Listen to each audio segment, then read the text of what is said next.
When we answer the invitation to serve as a catechist, we recognize that this role is quite different than standard teaching.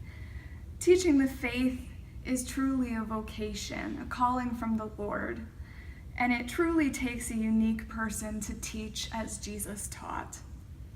Throughout my catechetical ministry and in the rest of the areas of my life, I've ascribed to this motto: to be supportive, be creative, and be enthusiastic. When it comes to being supportive, I, in my role as a catechist, am responsible for creating an atmosphere where everyone can encounter God. When students come into the faith formation classroom, you have no idea what has occurred in their lives between Sundays. And while there will always be the matter of curriculum to cover with both children and adults, it is so important that you establish a welcoming, hospitable place for learning.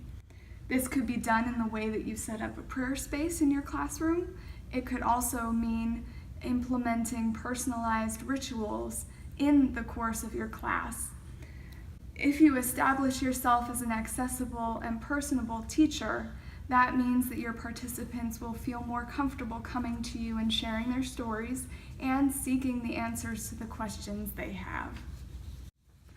In addition to upholding your students, it is so important that you also remember to uphold the parents, grandparents, or guardians of your participants, because whether they're with you in the classroom or they're in the pews or simply just dropping the students off on their way to other engagements, they are part of the faith community and are learning alongside your students.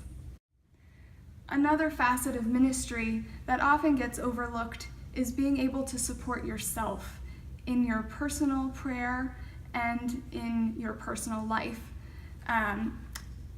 So often I find that is where creativity comes into play.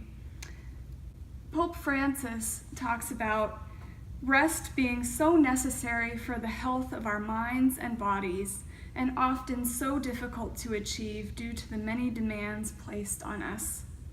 But rest is also essential for our spiritual health so that we can hear God's voice and understand what He asks of us. We are so blessed in our Catholic faith to have so many rich traditions to draw from in lifelong faith formation. We've been given scriptures, we've been given liturgy and the sacraments, we have music and art and so many other things. And so whenever you're trying to take time for rest, you can listen to music, write poetry, cook or bake, spend intentional time with family. There are so many wonderful forms of prayer that you can tap into in order to meet God in your daily life in a new way each day. This could mean centering prayer, it could mean Lectio Divina, it could mean taking time out of the year to attend a retreat. With all of these experiences, you can bring these into the classroom and share them and adapt them for your students so that you can help to cultivate a living faith for them while also tending to your own needs. And when it comes to being enthusiastic, in the Great Commission, Jesus charges His disciples with the task of going into the whole world and proclaiming the good news. When we receive a call to witness to our faith, we are offered the chance to share the wonderful things that God has done for us in our lives. And so how can we not help but be joyful? So I would send my blessing forth with you as you enter into this new role as a catechist. And I certainly hope that you continue to bring the light of your faith to your parishes, your dioceses, and to the whole of the universal church.